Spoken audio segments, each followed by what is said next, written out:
Hi guys! Welcome back to Barbie and Gwen Playtime. Today we're doing something different. It's a cooking video. We're going to make mango float. And the ingredients are mango and Graham crackers.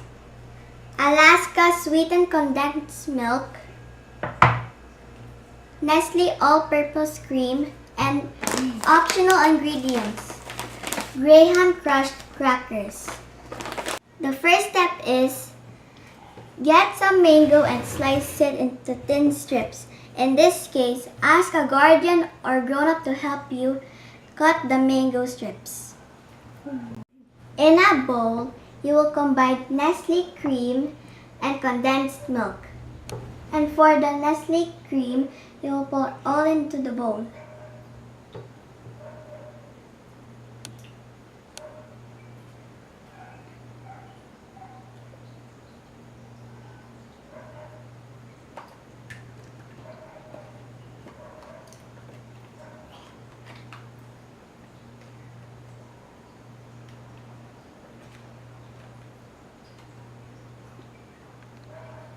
Okay. And for the condensed milk, it depends on how much sweetness you like.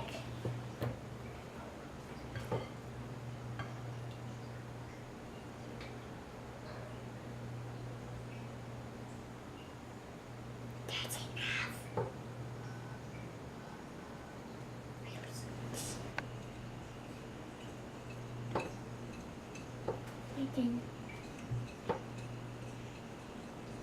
Layer the Graham crackers in a square glass container.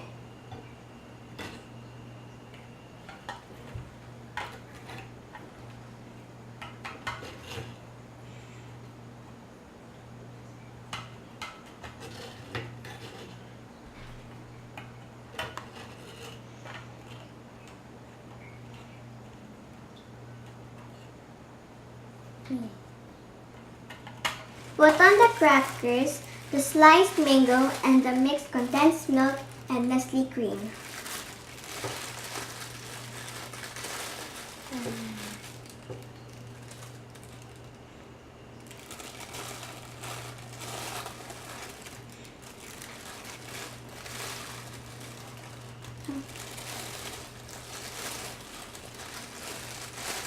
Ah!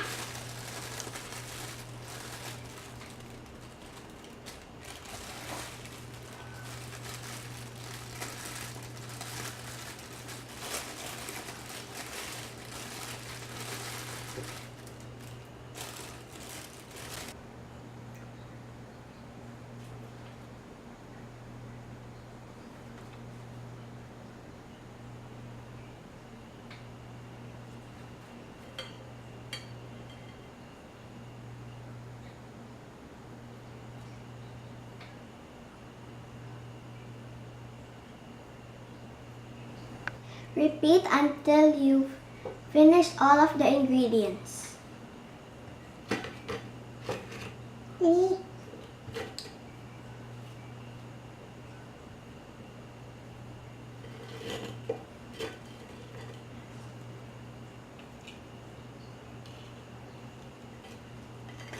Here's a broken one.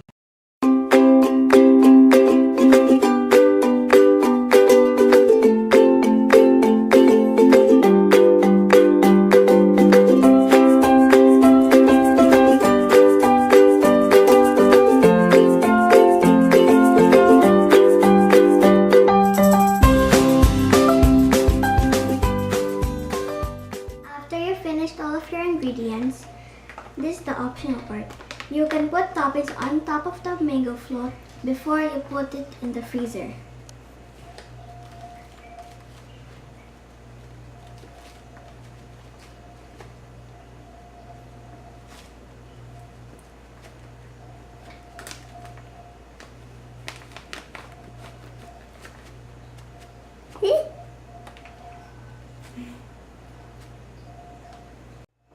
And we're done.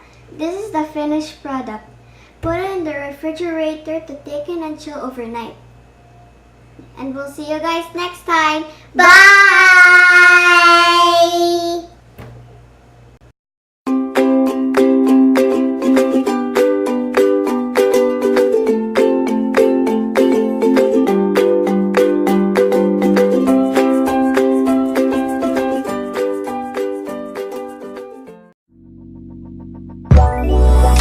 ho, ho.